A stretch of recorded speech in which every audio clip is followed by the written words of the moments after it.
Les concerts, c'est environ une cinquantaine de concerts, toutes esthétiques confondues, avec effectivement aussi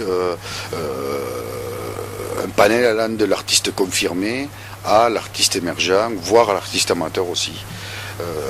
C'est 130 groupes qui passent à peu près dans l'année, et comme on a quand même dans notre mission, qui est la mission des SMAC, mais aussi par rapport au projet des abattoirs, la volonté de soutenir la création régionale. Donc ça se retraduit après dans la programmation, c'est-à-dire que sur 130, 120, 130 groupes, 40% sont des groupes régionaux, 40% nationaux et 20% internationaux. Donc on est sur un ratio quand même qui privilégie l'artiste régional. Donc on accueille aussi une quinzaine de résidences dans l'année. Là par contre une grosse majorité, c'est pratiquement les trois quarts sont des groupes régionaux.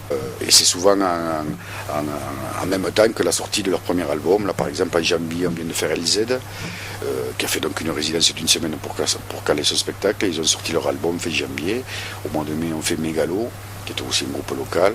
Donc on a une grosse activité quand même sur le développement des pratiques artistiques de notre territoire, que ce soit dans les musiques amplifiées ou aussi dans les cultures urbaines. Ce qui est un peu une spécificité du projet Abattoirs, puisque dès 2000, on a lancé un projet de développement des cultures urbaines. Pour nous, les cultures urbaines, c'est tout ce qui est rap, musique dance hip-hop, graphe et slam. Donc on a mis en place quand même tout ce développement-là, qui se concrétise surtout autour de la danse avec des compagnies en résidence. Donc depuis la création du festival, on est à 3 compagnies. On a fait 3 ans avec la compagnie Silence, après on a fait 3 ans avec la compagnie Malka, et là on est la 2e année avec la compagnie Ego.